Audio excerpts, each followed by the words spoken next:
आप देख रहे हैं आरडी न्यूज नेटवर्क। आइए नजर डालते हैं इस वक्त की बड़ी खबर पर। झारखंड में दल बदलुओं और बागियों को जनता ने नकारा, परिवारवाद भी खारिज।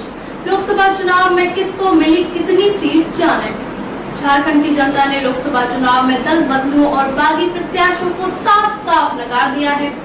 ऐसे एक भी प्रत्याशी को चुनावी जंग में कामयाबी नहीं मिली।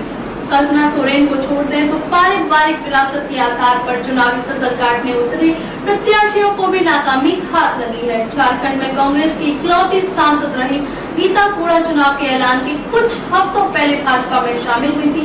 इसके बाद पार्टी ने उन्हें टिकट भी दिया, लेकिन मतदाताओं को उनका पार्टी बदलना रास नहीं आया। गीता कोड़ा झारखंड के मुख्यमंत्री रह चुके मधु कोड़ा की पत्नी है। मधु कोड़ा ने उनके चुनावी अभियान में खूब पसीना बहाया, लेकिन आखिरकार गीता कोड़ा को सिंहभूम सीट पर अपनी सांसदी गंवानी पड़ी। उन्हें पहली बार लोकसभा चुनाव लड़ रही झामुमो की जोबा मांझी ने 1,68,402 मतों से हराया। इसी तरह झारखंड मुक्ति मोर्चा छोड़कर भाजपा का दामन थामने वाली सीता सोरेन को दुमका में पराजय का सामना करना पड़ा। उन्हें झामुमो के नलिन सोरेन ने 22,527 मतों से शिकस्त दी। हालांकि सीता सोरेन पूरे राज्य में सबसे कम मतों के फासले से हारी। सीता सोरेन ने अपने ससुर शिबू सोरेन और दिवंगत पति दुर्गा सोरेन की विरासत के आधार पर इस सीट पर दावा ठोका था, लेकिन जनता की अदालत ने उनके इस दावे पर मोहर नहीं लगाई। हजारीबाग जिले के मांझू इलाके के भाजपा विधायक जयप्रकाश पटेल ने चुनाव का ऐलान होने के बाद पार्टी छोड़ दी और कांग्रेस में शामिल हो गए। कांग्रेस ने उन्हें हजारीबाग सीट पर उम्मीदवार बनाया।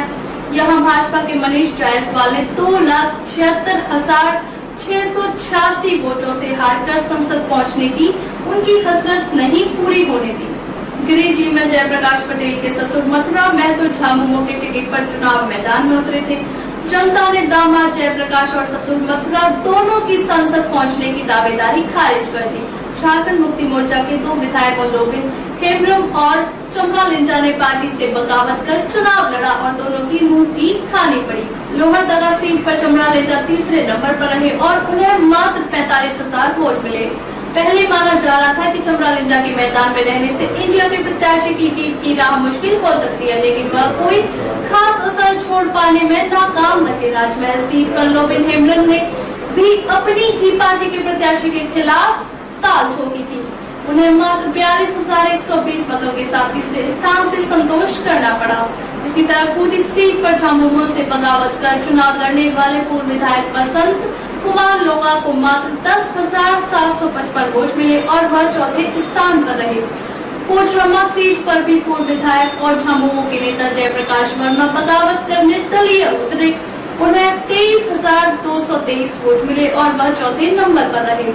पारिवारिक विरासत के आधार पर बगैर किसी राजनीतिक अनुभव के सीधे चुनाव मैदान में लॉन्च कराई गई 2 कांग्रेस प्रत्याशियों अनुपमा सिंह और यशस्विनी सहाय को भी मतदाताओं ने स्वीकार नहीं किया।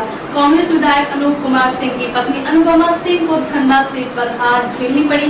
उन्हें भाजपा के जुल्लू महतो ने 3,31,583 मतों से हराया। इसी तरह पूर्व केंद्रीय मंत्री सुबोध कांत साय की पुत्री यशस्विनी सहाय को रांची सीट पर पराजय झेलनी पड़ी। उन्हें भाजपा के संजय सेठ ने 1,30,517 मतों से हराया।